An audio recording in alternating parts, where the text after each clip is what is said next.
welcome to Levant TV headlines. The UN Special Envoy for Syria, Staffan de Mistura, warned many thousand more refugees would flee to Europe if the international community cannot find a peace accord and abandons them to the Islamic State group. The Greek Foreign Ministry has confirmed receipt of a request from Washington asking that Russia be denied use of Greek airspace for aid flights to Syria. Turkish warplanes have launched a massive air operation against bases of the outlawed Kurdistan Workers' Party in northern Iraq, killing between 35 and 40 rebels. Iran is willing to discuss peace in Syria with any country, President Hassan Rouhani said on Tuesday, in response to a question about whether Iran could cooperate with Saudi Arabia and the United States on that topic. And Turkey's state-run television says 10 police officers were killed in a roadside bomb attack in the eastern province of Igdir.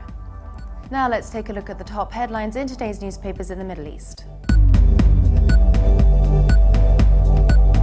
From Lebanon, the Daily Star leads, reporting that a suffocating sandstorm hit Lebanon for the second day running, leading to 4 deaths and 750 cases of asphyxiation or shortness of breath in the northern and eastern parts of the country. The paper also reports that Interior Minister Nuhad Mashnuk says he is optimistic about the political dialogue session that will be held Wednesday under the sponsorship of Speaker Nabi Berri and talks between the Future Movement and Hezbollah.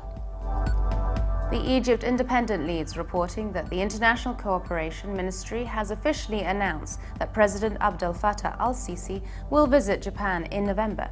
The paper also reports that an Egyptian criminal court sentenced 9 defendants to death and 14 to life imprisonment on Monday, following their conviction in the murder of a security guard last February.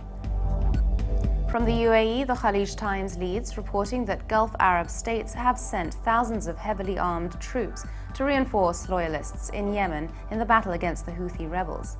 The paper also reports that swift intervention from the UAE and Sudanese security officials foiled the bid of 4 Sudanese medical students to reportedly join Daesh group in Syria. Now let's take a look at the top Middle East headlines in the UK papers. The Guardian leads its Middle East news, reporting that the government is prepared to carry out further drone strikes against British jihadis in Syria, the Defence Secretary Michael Fallon has said. Fallon said that there were more than 3 people who represented such a threat to the UK that airstrikes against them could be authorised, but refused to say that this amounted to an American-style kill list. The Telegraph leads its Middle East news, reporting that the Islamic State fighters have seized the last major oil field under Syrian government control during battles over a vast central desert zone. The Jazil field was now shut down and clashes were ongoing east of Homs, with casualties reported on both sides, the Britain-based Syrian Observatory for Human Rights said, without giving dates or more details. The Independent leads its Middle East news, reporting that an Iraqi woman has reportedly killed an ISIS commander after he forced her to become a sex slave for his fighters.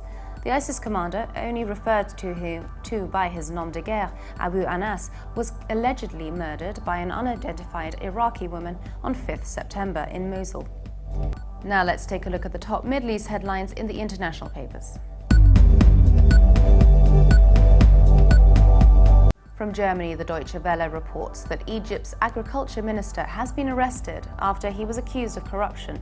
Saleh el-Din Helal was detained after a meeting in the Prime Minister's office and resigned on the orders of the president. And China's Global Times reports that Palestinian President Mahmoud Abbas has agreed to postpone meetings of the Palestinian National Council, PNC, in Ramallah until the end of this year, according to a senior Palestinian official. The PNC, or the PLO Parliament in exile, was scheduled to convene in the West Bank city of Ramallah on September 14th and 15th to elect new chairman and members of the PLO Executive Committee. And for more updates, please visit levant.tv. Thanks for watching. Be sure to join us again tomorrow. Bye for now.